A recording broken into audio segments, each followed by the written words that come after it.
수년 전에 제가 유튜브 영상을 하나 봤는데요. 그 어느 기업에서 공익 광고 영상을 촬영한 거였는데요. 그 내용은 젊은 아빠들을 모아서 인터뷰 영상을 촬영을 한 겁니다. 그래서 설문에 받아 적으면서 답을 하는 건데 다들 뭐 싱글벙글 기분 좋게 적습니다. 아이가 뭘 좋아하나요? 우리 아들 치킨 좋아하지, 짜장면 좋아하지, 이렇게 막힘없이 대답을 합니다. 아이의 자는 모습을 떠올리면서 막 입가에 미소가 사라지지 않는 거예요. 그리고 최근에 아이에게 사랑한다고 말한 적이 있느냐? 어제 저녁에 자면서 뽀뽀도 해줬는데, 이렇게 적어요. 당연하다는 듯이 고개를 끄덕입니다. 그러니까 다들 아이에 대해서 모르는 것이 없는 완벽한 아빠였어요. 그런데 질문의 대상을 당신의 아버지로 바꾸자 거짓말처럼 무거운 침묵이 그 스튜디오 안에 쫙 흐르는 거예요. 내 아이의 좋아하는 음식과 그 친구는 누군지, 좋아하는 연예인은 누군지, 그렇게 잘 받아 적던 젊은 아빠들이 당신의 아버지가 좋아하는 음식은 무엇입니까? 라는 질문에는 부끄러운 듯이 고개를 숙입니다. 최근에 아버지에게 사랑한다고 말한 적이 언제였습니까? 기억나질 않는 거예요. 끝내 눈물을 흘리는 젊은 아빠들의 모습이 화면에 담긴 거예요. 뒤이어 스튜디오 화면에는 그 아들들의 늙은 아버지가 미리 촬영한 영상이 흘러나왔어요.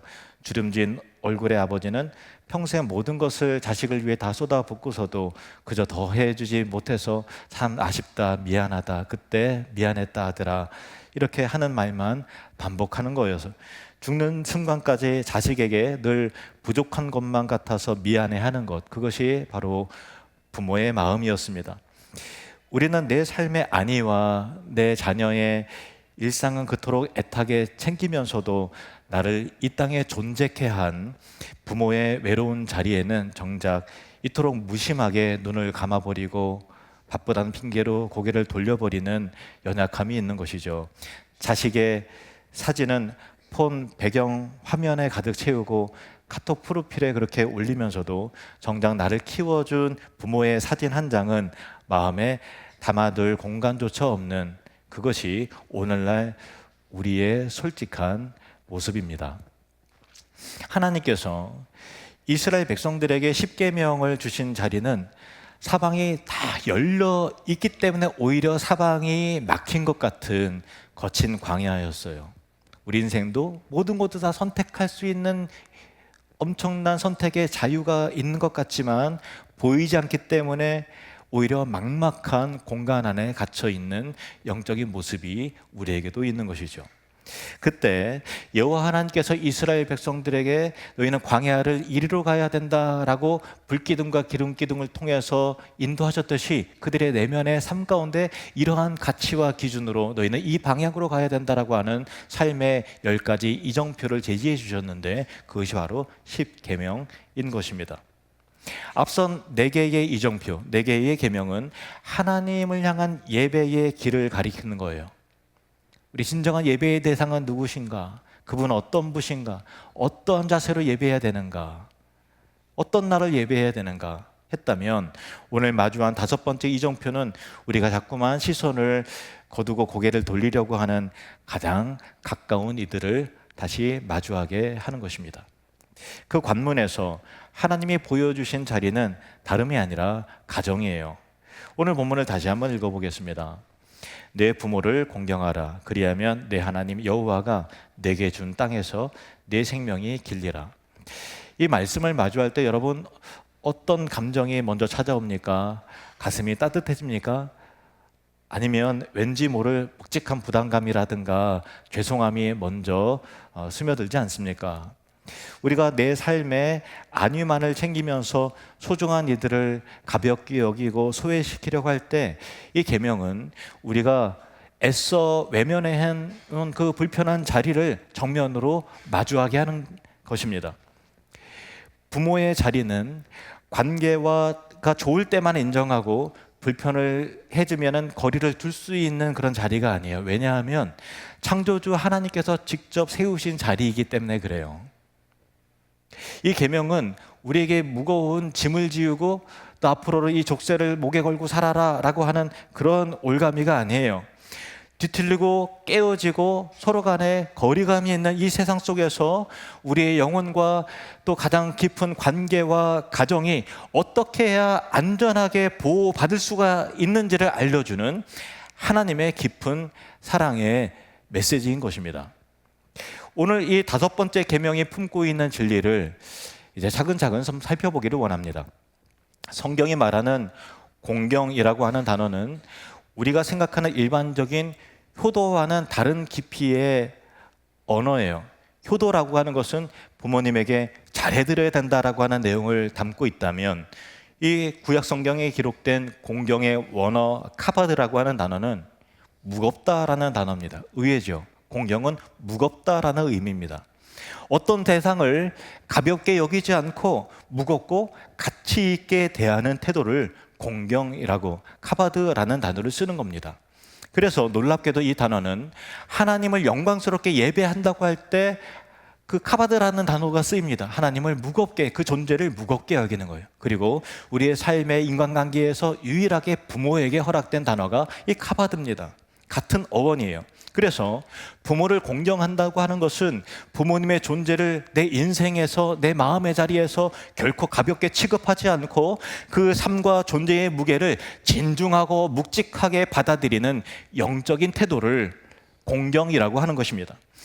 우리는 흔히 부모님이 나에게 얼마나 훌륭한 환경을 제공했는지, 얼마나 좋은 뒷바라지를, 헌신을 그렇게 제공했는지에 따라서, 혹은 얼마나 존경할 만한 성품을 가졌는지에 따라서 우리 공경의 여부를 우리 측면에서 결정지으려고 하는데, 그래서 베풀어 준 것을 많이 받았으면 공경하기가 쉽고, 우리 아빠를 생각하고 우리 엄마를 생각하면은 상처를 주었거나, 야 정말 상식이 통하지 않아, 인격은 정말 진짜 말도 못해 라고 하는 그 연약한 모습을 보일 때는 그 권위를 솔직하게 인정하기 어려운 것이죠.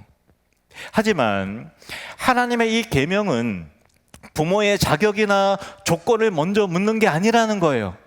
좋은 환경을 제공했으니까, 그만한 헌신을 했으니까, 고상한 인품을 가졌으니까 너는 공경해야 된다라고 말하지 않는 거예요. 내 부모님은 완벽하다, 다른 부모들 봐라 얼마나 훌륭하냐, 그러므로 더 잘해야 된다라고 하는 것이 아니라는 거예요. 그분들이 지닌 삶의 굴곡과 허물, 때로는 우리 마음에 남긴 깊은 상처와 흉터, 지워지지 않는 아픔까지도 포함한 그 존재 자체를 결코 너희는 가볍게 여겨서는 안 된다라는 뜻입니다. 우리 모두는 완전하지 못한 부모 밑에서 자랐죠. 그리고 지금 자녀를 키우는 이들 역시, 저 역시 늘 미안함과 후회와 그때 그러지 말았어야 되는데 라고 하는 아쉬움을 안고 살아가는 불완전한 인간, 부모일 뿐인 것입니다.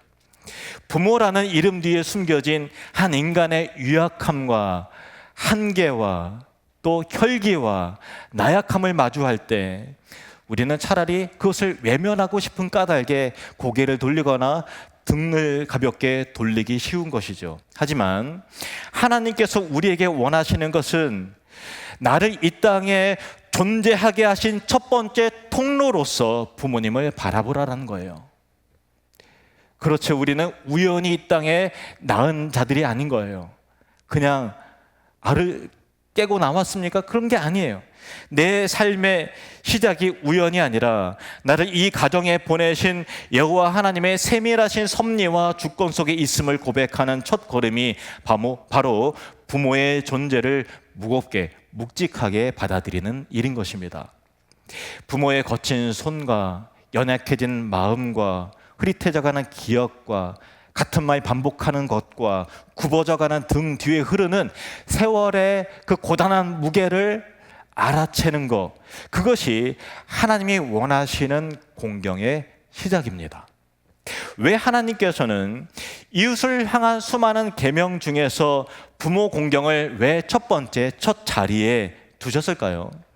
제5계명은 하나님을 사랑하는 전반부의 예배와 관한 1계명부터 4계명까지는 여호와 하나님을 어떻게 예배하는 것에 대한 것을 다루었다면, 제5계명부터는 이웃을 사랑해야 된다라고 하는 후반부의 삶을 이어주는 경첩과 같고 징검다리와 같아요.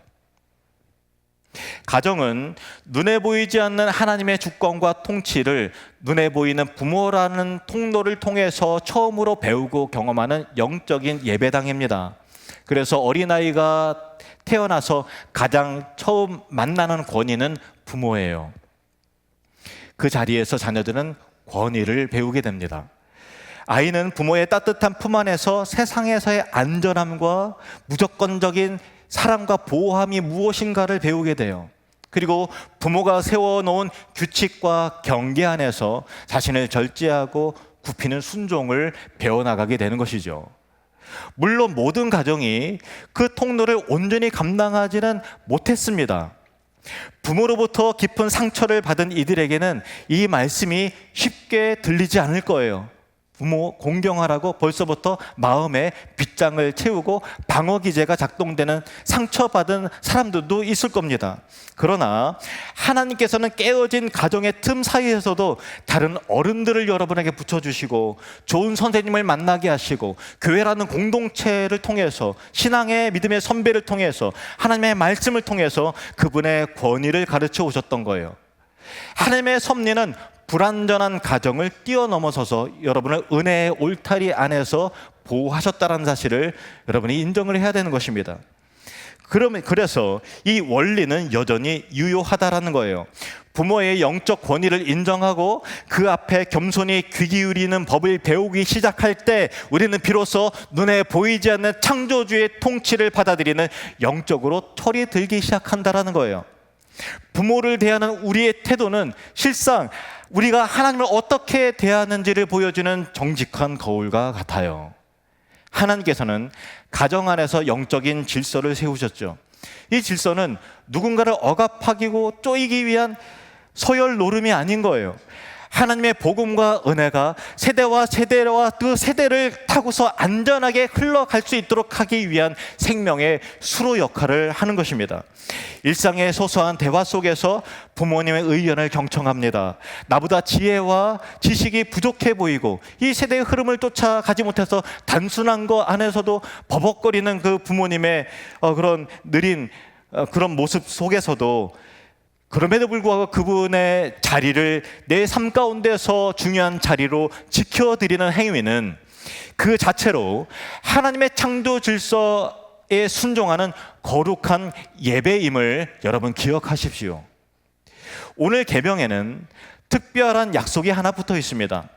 12절 말씀을 다시 한번 읽어보겠습니다. 시작. 내 부모를 공경하라. 그리하면 내 하나님 여호와가 내게 준 땅에서 내 생명이 길리라. 그리하면 내 하나님 여호와가 내게 준 땅에서 내 생명이 길게 될 것이다 라고 하는 특별한 축복의 약속이 있습니다. 이 약속은 신약에 이르러서 에베소서를 통해서 다시 한번 강조가 되는데요.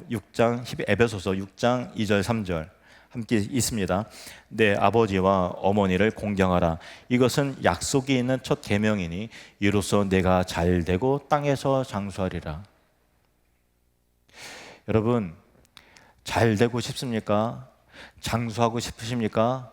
내 부모를 공경하라. 그 존재를 결코 가볍게 여기지 말라 하셨습니다. 사도 바울이 이 계명을 굳이 약속이 있는 첫 계명이라고 부른 것은 대인 관계를 다루는 여러 다른 계명들 가운데 유일하게 하나님의 구체적인 축복의 약속이 이 5번째 계명과 결부되어 있기 때문이에요. 부모를 공경하는 태도가 하나님의 예비하신 복을 공급받는 첫 번째 복의 통로요 수로임을 선언하는 거죠. 이 약속은 단순히 부모 공경하면 오래 살겠구나, 병에 걸리지 않겠구나, 사업 잘 되겠구나 하는 그런 의미의 뜻을 넘어서는 거예요. 생명이 길다라고 하는 것은 땅에서 장수한다는 것은 생명이 길다는 것과 땅에서 장수한다는 것은 하나님의 백성 공동체가 허락하신 자리에서 그 거룩한 정체성을 잃어버리지 않고 영적인 생명력을 자손 대대로 풍성하게 누리게 될 것이다 라고 하는 언약적 선언이에요. 내가 너희에게 어떤 땅에서 사게 할 텐데 그곳에서 부모를 공경하고 부모님을 통해서 이어지게 되는 하나님의 경외하는 법을 배우게 되면 너희는 대대로 이 땅과 이 기업에서 풍성한 영적 복을 누리면서 살게 될 것이라고 하는 하나님의 약속이 있는 첫 계명이 5번째 계명이라는 것입니다. 그래서 신앙의 유산이 세대와 세대를 타고 안전하게 흐를 때 그 가정과 사회와 교회는 무너지지 않고 장구하게 지속된다는 영적인 원리죠. 그래서 한 사회와 공동체가 무너지는 각자 확실한 징조는 뭔가 하면은 세대 간의 단절이에요. 세대와 세대 간에 두꺼운 벽이 쳐져 있어서 서로의 말을 못 알아먹고 그리고 대화가 단절되는 거죠. 그래서 앞선 세대의 땀과 눈물로 쌓아 올린 신앙의 믿음의 유산과 삶의 지혜가 다음 세대들이 가볍게 여기고 비웃기 시작할 때, 혹은 기성세대가 다음 세대를 품지 못하고 소통의 문을 닫아버릴 때 그 사회와 나라와 공동체와 가정은 그 가정의 공동체의 영적인 생명력은 순식간에 시들어버리고 마는 것이죠. 오늘날 우리가 살아가는 이 시대의 모습이 정확히 그렇지 않습니까? 세대 갈등이라는 단어가 너무나 익숙해진 거예요.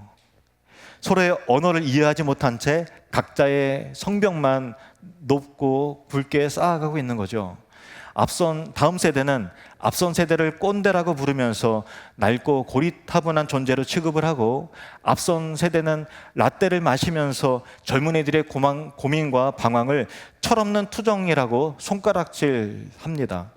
그래서 대화가 잔소리로 전락하고 존중이 사라진 자리에는 차가운 정죄와 무거운 침묵과 깊은 소외만이 남는 거예요. 서로 간에 어색한 거예요. 같이 있는 게 싫은 거예요. 그러니까 빨리 탈출하고 싶은 거죠. 서로가 서로에게. 인류의 오래된 문학은 이런 관계와 사회의 파멸을 선명하게 경고해 왔는데, 셰익스피어의 비극 리어 왕, 그 소설의 리어 왕의 내용을 보면은 노쇠한 부모의 존재를 가볍게 여기고 그 권위를 지워버린 자식들이 맞이하는 참혹한 그 결말을 보여줍니다. 리어 왕은 어느 날 세 딸을 불러왔어요. 그리고 자신을 얼마나 사랑하는지, 나이가 너희들에게 어떤 존재인지 고백하게 합니다. 달콤한 아첨에 능한, 그래서 영토를 차지한 첫째 고넬릴과 둘째 리거는 아버지가 모든 것을 물려주고 권력을 내려놓자마자 본색을 드러내면서 그를 가차없이 홀대하고 쫓아냅니다. 영역 밖으로 몰아내는 거예요. 이것은 우리의 사회와 가정과 똑같아요. 그동안 이루었고 했는데 그것을 물려주자마자 힘이 없네, 쓸모가 없네, 몰아내자. 영역 밖으로 추방하는 것입니다. 근데 진심으로 아버지를 사랑했지만 아첨하지 못해서 추방당한 막내딸 코델리아는 훗날 군대와 함께 아버지를 구하러 오지만 전쟁에서 피하고 포로가 되어서 끝내 옥중에서 목숨을 잃어요. 아버지의 힘과 자격이 사라졌다고 해서 그 존재의 무게까지 박탈해버린 자식의 세상은 그 소유와 그 경제적인 능력과 군사의 힘은 얻었을지 모르겠지만 그 울타리 내에는 광기와 황폐함으로 가득한 지옥이 되고 만다라고 하는 사회적인 통찰이 담겨져 있는 것입니다. 신경숙 작가의 소설 엄마를 부탁해 라는 소설은 우리의 실제적인 일상에서의 삶의 모습을 담아냅니다. 가족들은 늘 제자리에서 엄마가 늘 있어 왔기 때문에 공기처럼 존재해요. 의식하든 안 하든 늘 엄마는 있어 왔어요. 도시락을 챙기고 또 밥은 먹었냐라고 묻고 등등. 그런데 어머니가 서울역에서 갑자기 실종이 되고 나서야 평생 가려져 있던 한 인간의 묵직한 삶의 무게와 애환과 슬픔을 비로소 발견하게 되는 거예요. 그 빈자리가 그제서야 느껴지게 되면서 자녀들은 차례로 통곡하게 되는 겁니다.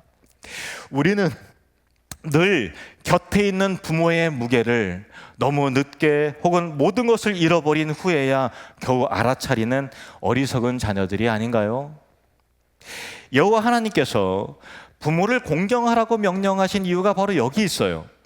부모의 삶을 무겁게 여기는 법을 배우지 못하면 다시 말해서 부모를 공경하는 법을 배우지 못하면 인간은, 사회는 결국 자기 자신 외에는 그 무엇도 존중하지 않는 오만한 고립에 빠지게 되고 그 사회는 철저하게 파멸되어 가고 지옥처럼 변하게 된다라고 하는 것이 바로 리오 왕의 이야기이고 신경석 작가가 꼬집는 이야기인 것입니다.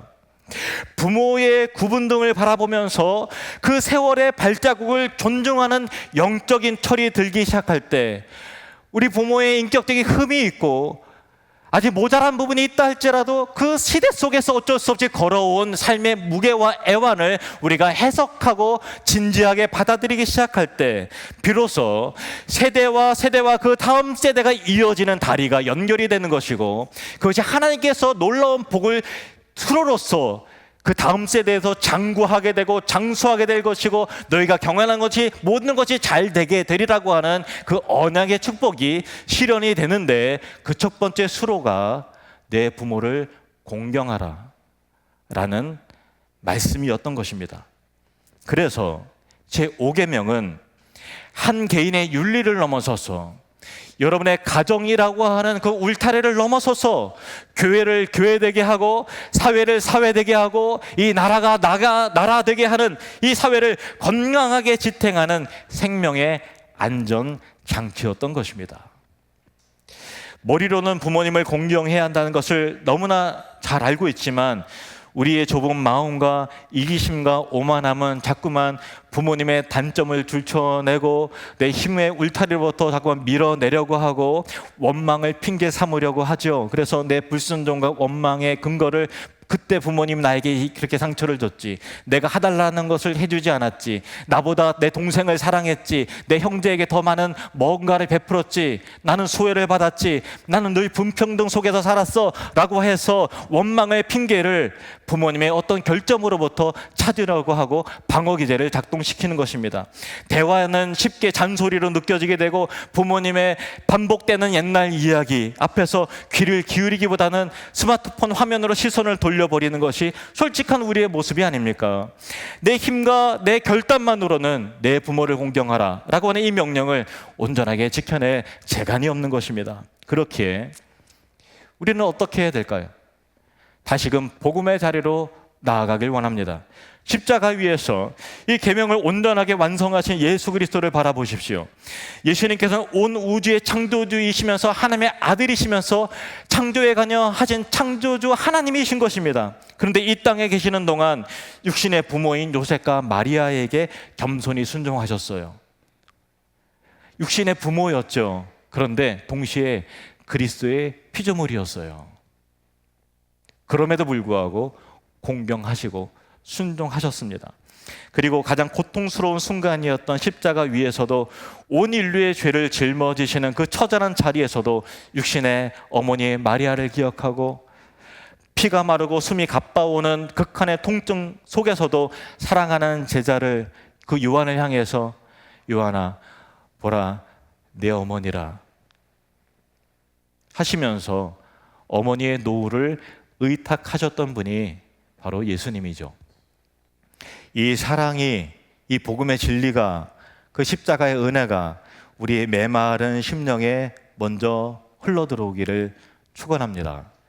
나를 하나님의 자녀 삼으시기 위해서 자기의 몸을 찢고 깨뜨리신 예수 그리스도의 그 십자가 은혜를 깊게 경험할 때 우리는 비로소 완벽하지 않은 부모의 연약함과 그 허물을 품을 수 있는 넉넉한 마음의 여백을 갖게 될 것입니다. 그리스도의 사랑과 은혜로 주님이 공급하시는 그 사랑과 은혜가 진리 안에서, 말씀 안에서 공급되어야 우리는 일상에서의 공경이 비로소 가능해지는 것이죠. 그래서 부모 공경은 먼 미래에 노쇠한 부모를 잘 부양해야 되겠다라고 하는 멀리 있는 거창한 의무만을 뜻하지 않아요. 그것은 훨씬 더 세밀한 우리 일상의 삶의 일들로 증명이 되는 거예요. 바쁘다는 핑계로 부모의 전화를 무심히 넘기지 않고 서툰 카톡 메시지에 다정하게 답장을 남기는 부지런함이 공경입니다. 내 생각과 논리가 더 정답처럼 보이고 그렇다 할지라도 부모가 왠지 느리고 아무것도 이 시대에 대한 기능적인 과학적인 기술을 아무것도 모르는 무식한 사람으로 느껴진다 할지라도 그 부모의 조언을 꼰대의 잔소리로 밀쳐내지 않고 그 안에 담긴 사랑의 무게를 먼저 읽어내는 영적 지혜와 성숙함이, 그 배려가 우리에게 있는 것, 그것이 바로 공경입니다. 부모를 내 필요를 채워주는 당연한 배경으로만 여기지 않고 뭔가 유산을 받을 생각을 하고 뭔가 든든한 후원자로 이렇게 하는 그 당연한 권리로 여기는 계산적인 삶이 아니라 한 인간으로서의 삶의 무게와 노후의 불안을 짊어지고 오늘도 치열하게 하루를 살아내는 한 사람의 소중한, 때로는 유약한 인생을, 인간의 그 애환을 있는 그대로 바라봐주는 온기의 시선이 우리에게 회복되어야 되는데, 그것이 바로 공경입니다. 길을 잃어버린 시대 속에서 하나님께서 세워주신 이 가정의 이정표가 우리에게 필요합니다. 광야에 나왔어요. 이리로 가도 되고 저리도 갈 수 있어요. 여러분은 무엇을 선택해도 되는 시대 속에서 살아갑니다. 그러나 많은 결정권 속에서 오히려 방황하고 있죠. 무엇이 참된 길인가? 부모에 대해서는 어떻게 해야 되는가? 내 부모가 존경스럽지 않아도 어떻게 해야 되는가? 그때 하나님께서는 이것이 너희가 가야 되는 이정표니라. 내 부모를 공경해라. 그럼에도 불구하고 너는 내 부모를 공경해라. 그것이 약속 있는 첫 계명이고, 이것을 행함으로 너는 장수하게 될 것이고 너가 하는 것이 잘 되게 될 거야.